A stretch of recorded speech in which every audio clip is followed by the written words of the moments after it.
अब जिसको कोई शान नहीं है और वो भी परेशान हो जाए, तब समझ लेना कोई न कोई विशेष कारण है।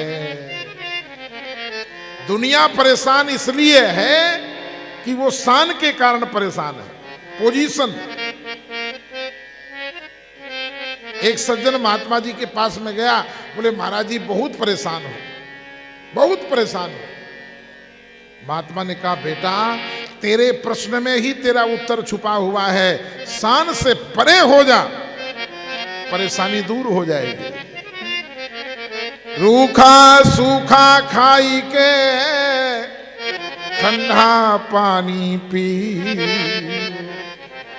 मत ललचावे देख पराई चूपड़ी, मत ललचावे जी।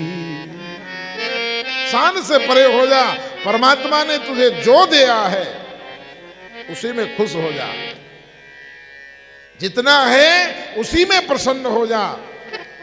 कोई रोटी देने नहीं आएगा, दुनिया क्या कहेगी, दुनिया क्या कहेगी, इसी परेशानी में। बेटी की शादी है, पास में उतना है नहीं, व्यापार की व्यवस्था थोड़ा सा चरमराई हुई है।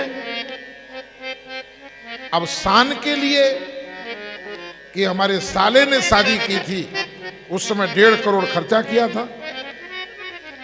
अब हम करें, हम तो जीजा हैं ना, वो विचार करता है कि हम तो जीजा हैं, तो उसने 1.5 करोड़ किया था तो कम से कम 3 करोड़ तो खर्चा होना चाहिए। और पास में नहीं है 50 लाख, 2, 4, 5, 10 लाख, 20 लाख की व्यवस्था हो सकती है। अब वो शान के कारण टेंशन में आ गया, न रोटी खा रहा, न समय से सो रहा, न समय से जग रहा, दिन रात उसी परेशानी में लगा हुआ है।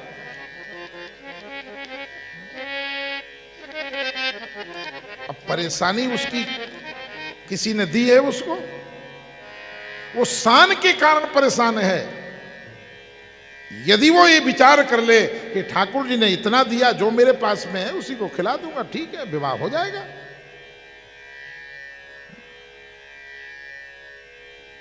उसकी समस्या का निदान हो जाएगा। महात्मा ने कहा बेटा शान से परे हो जाओ, तुम्हारा टेंशन दूर हो जाएगा। इस शान के कारण ही टेंशन है, और जिसे परेशान नहीं होना है वो शान से परे हो जाए। जिते बिठावे तितई बैठूं, जो दे सोई खाऊं। शान से परे हो जाओ, फिर वो तुम्हारी शान को दुनिया के सामने प्रस्तुत करेगा। और जब परमात्मा शान बढ़ाएगा तो फिर परेशान नहीं होना पड़ेगा।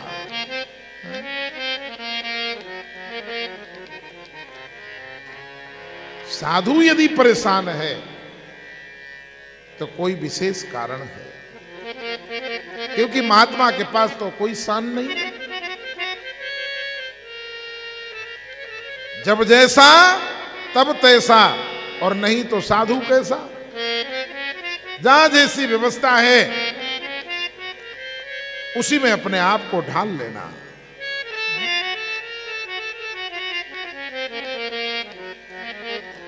एक बार रीवा का एक ब्राह्मण था, फॉरेस्ट विभाग में अधिकारी था और शिष्य परिकर था। उसके बेटे का विवाह था, तिलक सगाई होनी थी। अब उसने 15 दिन से महाराज जी के चरणों में रोज लेट लेट कर निवेदन किया। वैसे तो जाते नहीं थे सरकार कहीं, पर निवेदन किया। और महाराज सहज में महाराज जी गए,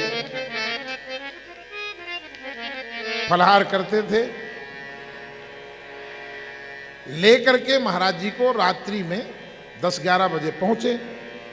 लेकर के बिठा लिया और बिठालने के बाद फिर बेटे से कह रहा है, वो भी बड़ा सहज था, सरल था। बेटे से कहने लगा, बेटा एक काम करो, गुरुजी आए हैं और गुरुजी फलहार करते हैं, तो इसलिए खेत में चले जाओ और खेत में घिया लगी हुई है तो खोज के ले आओ। रात 10 बज रहा था और 10 बजे टार्च लेकर के वो खेत में घिया खोज रहा है। अभी पानी भी नहीं आया शहद में, और महाराज जी बैठे मुस्कुरा रहे हैं। 1 बजे इतनी सी घिया मिली, छोटी सी, पूरे खेत में थी नहीं, शादी ब्याह का समय था, निकाल लिया रहा हो। रात्रि में मच्छर थे, कोई व्यवस्था नहीं थी, और रात्रि भर खूब सदगुरुदेव भगवान ने सुमिरन किया, परंतु एक बार भी उस सज्जन को, मिश्रा जी को, एक बार भी नहीं कुछ बोले। और शहद में आराम से उसी अवस्था में चित्रकूट धाम आ गए। यदि कोई संसारी होता और रिश्तेदारी में जाता और कहीं ऐसा व्यवहार उसके साथ में हो जाता तो वो तो उत्पात मचा देता। क्यों? क्योंकि उसके अंदर शान है। शान ही परेशानी का कारण है। इसलिए यदि परेशानी से बचना है तो शान से परे हो जाओ। सहजता ही जीवन में सुख प्रदान करती है, परंतु यदि साधु परेशान है तो उसके पीछे कोई न कोई विशेष कारण है।